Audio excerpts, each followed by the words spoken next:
Olá, vamos dar seguimento a mais um Cardio-Oncologia por Amor. Para você, familiar, amigo, paciente oncológico que quer vencer o câncer e tratar o coração ao mesmo tempo. E hoje o tema vai ser aterosclerose.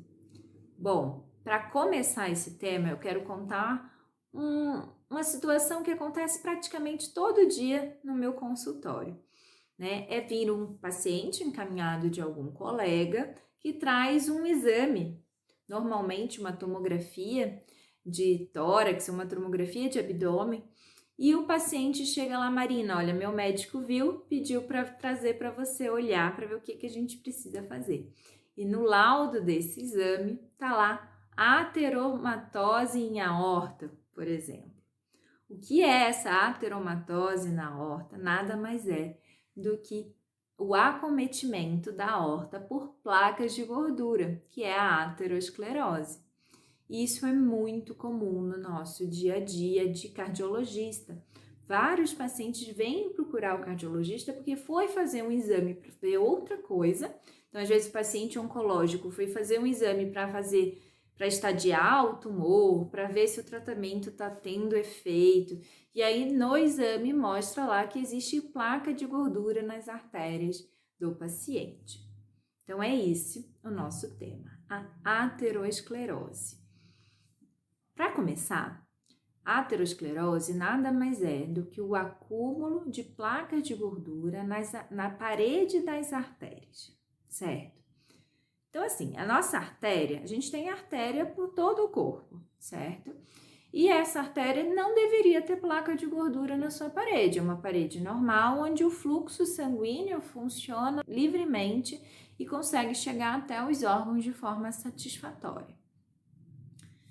Se a gente tem hábitos não saudáveis, com uma alimentação não saudável, não praticar atividade física, ter diabetes, colesterol alto, fumar, pressão alta, todos esses são fatores de risco para que a gente comece a acumular ao longo da nossa vida placa de gordura nas paredes das nossas artérias. E essas placas vão aumentando com o tempo. Essa aterosclerose é formada de placa de gordura, junto uma inflamação, então tem bastante células inflamatórias nessa placa e, eventualmente, por determinada razão ou por um estresse ocasionado, a gente pode até ter uma ruptura dessa placa de gordura. Então, tem duas formas de dar problema, de maneira geral, a placa de gordura nas artérias. Uma é o crescimento crônico dessa placa de gordura. Imagine um vaso, então, onde a luz a luz desse vaso é totalmente limpinha e o sangue flui muito bem. E imagina crescendo naquele vaso um pouco, cada vez um pouquinho mais de uma massa que está ali crescendo e não está deixando o sangue fluir de forma correta. Até que o momento, esse crescimento é tão grande que obstrui cerca de 70% do vaso.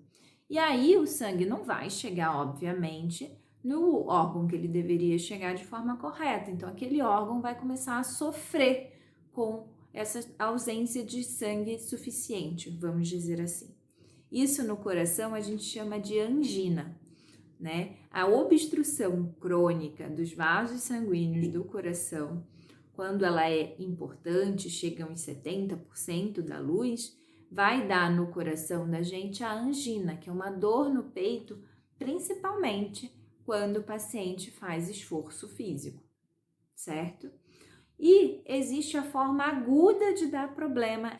É quando você tem uma placa de gordura que existe lá, vamos supor, tem 30, 40%, ainda não é tão importante como uma placa de 70, 80, 90%, que está quase obstruindo o fluxo de forma total, mas ela está lá com uns 40%, o sangue ainda flui de forma legal, mas ocorre um dano endotelial que lesiona aquela placa e acaba expulsando o conteúdo de gordura naquela placa.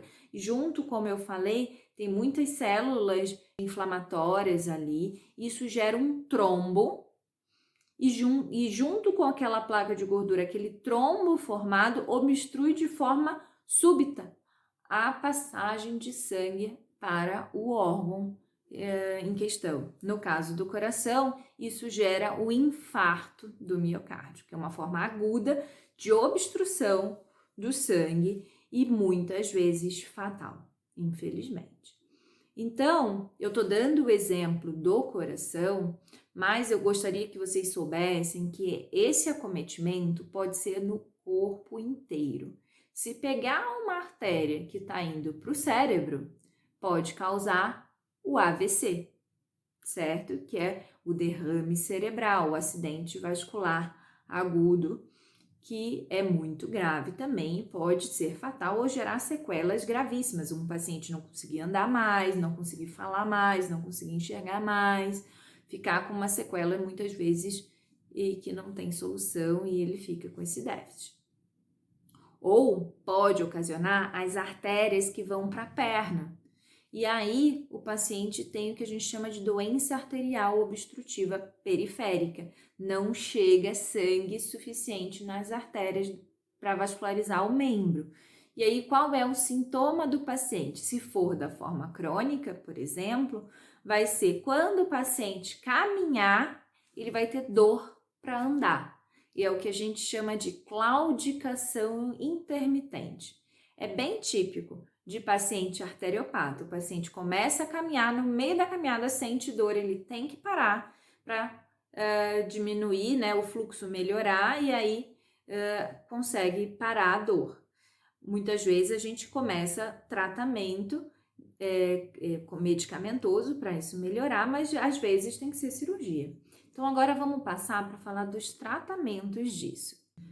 De maneira geral, a gente tem o tratamento crônico, que é para a vida inteira, que é através de medicação e mudança do estilo de vida, certo?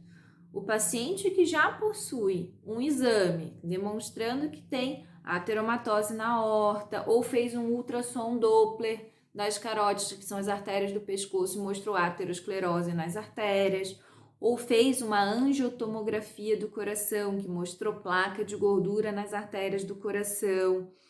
São exemplos de exames que mostram que existem placas de gordura, aterosclerose nas artérias do corpo.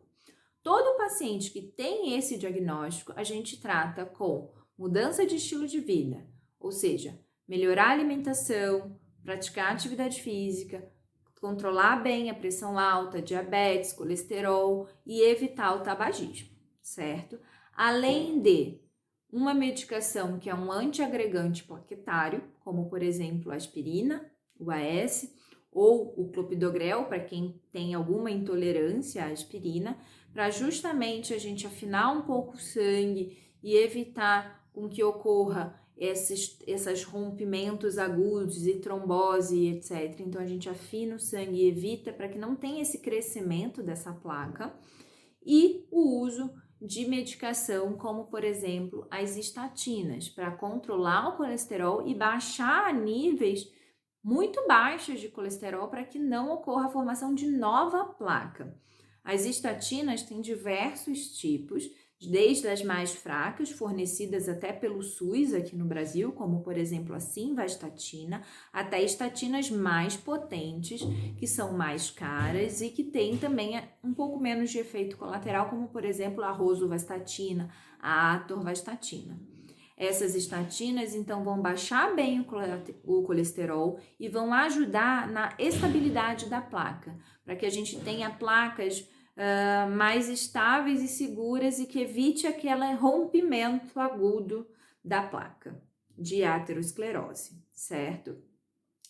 O limite de colesterol que a gente usa para um paciente que já tem aterosclerose manifesta é bem mais baixo. Então, não é aquele valor que aparece no exame de sangue considerado normal, é um paciente já de alto risco cardiovascular. Para aquele que tem, por exemplo, um infarto, um AVC, a gente tem que ter um LDL colesterol, que é o colesterol ruim, abaixo de 50. Então, é um colesterol muito baixo. E é difícil a gente ver esses colesteróis tão baixos sem o uso também de medicação para ajudar a baixar, certo? Então, se você é um paciente que tem ateromatose num exame, que já mostrou lá, e tem um colesterol de 130, procura o cardiologista, porque a gente tem que baixar esse colesterol e a gente tem que iniciar a medicação para evitar o aumento dessa placa de aterosclerose, certo? Bom, a gente falou do tratamento crônico medicamentoso. Agora a gente vai falar das opções de tratamento intervencionista. No coração, por exemplo, a gente usa muito os stents para abrir a artéria, impedir, vamos dizer assim, tem uma obstrução no vaso, então eu vou colocar um stent que vai abrir a luz daquele vaso, certo? É uma opção quando não é uma doença que acomete muitos vasos e que precisariam de muitos stents. Então, quando é uma lesão única, que acomete um único vaso, ou ou duas lesõezinhas que só, em geral, a gente acaba preferindo o stent. Mas se é uma lesão ou um dano que acomete muitos vasos, 3 ou mais vasos, uma doença crônica, difícil, que não dá para botar só 1, 2 stents, a gente acaba preferindo a revascularização do coração, que é a famosa ponte de safena, a cirurgia do nome. Quando a gente fala de sistema arterial para perna, é a mesma coisa. Existe stent, que o vascular coloca se for uma única lesão, por exemplo, e existe a cirurgia de bypass, para poder fazer a revascularização do membro, certo? Na cabeça também é a mesma coisa, existe stent e existe a cirurgia, então, que faz esse tratamento para bypassar uma lesão e você conseguir garantir a revascularização do coração ou do membro afetado, por exemplo, certo? Então, existe o tratamento medicamentoso, o tratamento cirúrgico, o tratamento percutâneo com stent. Qual deles a gente vai preferir depende de cada caso, e aí a gente precisa ver o exame do paciente, discutir não só com o cirurgião, mas com o cardiologista que acompanha o paciente para definir naquela situação qual é o melhor tratamento para aquele caso, certo? E por fim, antes de terminar o vídeo, eu gostaria de dizer que tem algumas medicações e quimioterapia e tratamento oncológico que aumenta o risco de aterosclerose. Por exemplo, a platina, quem está usando platina, a gente sabe que aumenta a aterosclerose ao longo prazo. Quem está fazendo radioterapia em região próxima ao coração, sabe que aumenta o risco de aterosclerose nas artérias do coração a longo prazo.